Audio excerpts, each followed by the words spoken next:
ગઈ 19 તારીખે સોલા પોલીસ સ્ટેશનની અંદર એક જાણવા જોગ દાખલ થાય છે કે ભાઈ આ કામમાં કમલેશભાઈ તિવારી ગુમ થયેલા છે તેવી જાણવા જોગ તેમના પત્ની દ્વારા આપવામાં આવે છે.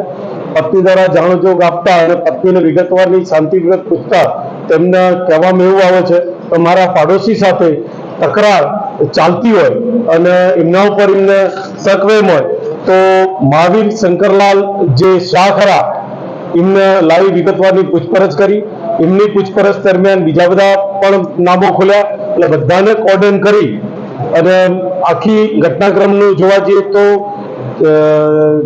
ત્યાં આગળ એક સદડી માતાનું મંદિર છે ત્યાં ભેગા થઈ અને આ કામના મરણ જનારને સાથે લઈ અને આ કામના આરોપી છે અતુલભાઈ પટેલ એમની વાડી પર એમના પ્લોટ ઉપર લઈ ગયા અને ત્યાં આ લોકોએ એને ઝાડ સાથે બાંધી દોરડાથી બાંધી અને ધારિયાથી પ્લસ ધોકાથી અને ગરદાપટ્ટીનો માર મારતા તેઓ મરણ ગયે અને મરણ જનાર બાદ જે વ્યક્તિનું મરણ થયું છે ત્યાં જ એ જગ્યાની પ્લોટમાં તેમનો ખાડો ગોદી અને મીઠું નાખી અને ત્યાં દાટી દેવામાં આવેલા.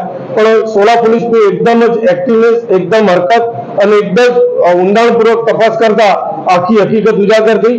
આ કામમાં અમે ટોટલી અતુલભાઈ પટેલ, ઋષભભાઈ, સુનિલભાઈ અને આ કામમાં જે આરોપી છે મહાવીરભાઈના પત્નીને પણ અમે અટક કરેલા છે અને હાલ વિગતવારની તપાસ સોલા પોલીસ સ્ટેશન ચલાવી રહ્યા છે.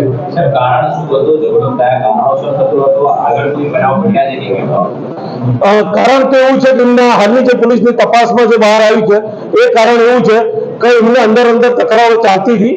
ભૂતકાળમાં પણ આ બંને એકબીજાના સામસામે ગુના અરજીઓ દાખલ થયેલી છે અને એ જ હોઈ શકે એવું અમે માનીએ છીએ.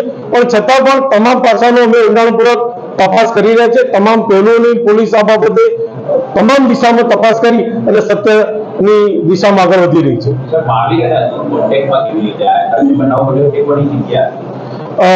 મહાવીર અને અતુલ એ એકબીજાને ઓળખતા હતા અને મહાવીર એને અતુલને કહેવું હતું કે આ રીતે મારે વારંવાર આમના તરફથી બહુ જ હેરાન કરતી એવું થાય છે એટલે અતુલભાઈ એમને બોલાવેલો મંદિર સદરી માતાના મંદિર આગળ અને ત્યાંથી એને લઈ અને આવેલા અને બધા ભેગા થઈ અને એને માર મારી અને મરણ જતા આ પ્રકારની તેજ પ્લોટમાં એમને ખાડો ગોદી દાટી દેવામાં આવી.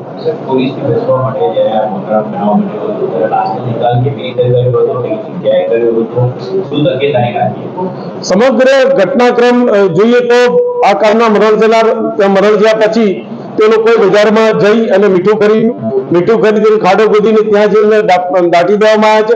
પણ સૌથી મહત્વની વસ્તુ એ છે કે જ્યારે ગુમસુદાની જ્યારે ફરિયાદ દાખલ થઈ ત્યારે સોલા પોલીસ એકદમ હરકતમાં આવી. આ સાથે જોડાયેલા તમામ અલગ અલગ વ્યક્તિઓને વ્યવસ્થિત કોર્ડન કર્યા, પોલીસની નજરમાં લાવી દીધા અને યુક્તિ પ્રયુક્તિ પૂછતા આખો ઘટનાક્રમ આવો બધો સૌ પહેલા મંદિરને બોલાવ્યો, મંદિરથી સાથે લઈ ગયા પછી અતુલભાઈનું જે વાડી છે, ફાર્મ છે, એનો પ્લોટ છે ત્યાં આગળ એમને મારવા આવે અને મરણ જતા એને દાટી દેવામાં આવે. ગંગારામ છે એ આ અતુલભાઈની જે જગ્યા છે, પ્લોટ છે એની બાજુમાં ઝૂંપડું બાંધીને રહે છે. એ કચરો વેણીને પોતાનું ગુજરાન ચલાવે છે.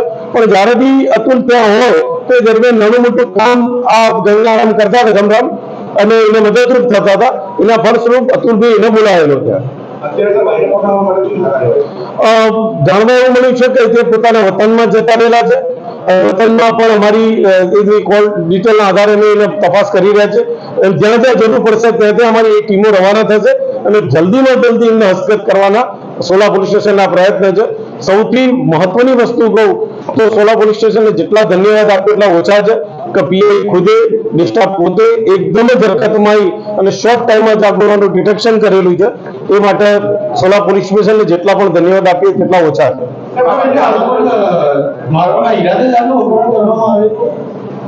હાલ તો તપાસમાં એવું જ છે કે અતિશય વારંવાર ઝઘડા થતા હોય અને એનો કાયમી નિકાલ કરવા માટે એક બનાવ બનવા પામેલ છે.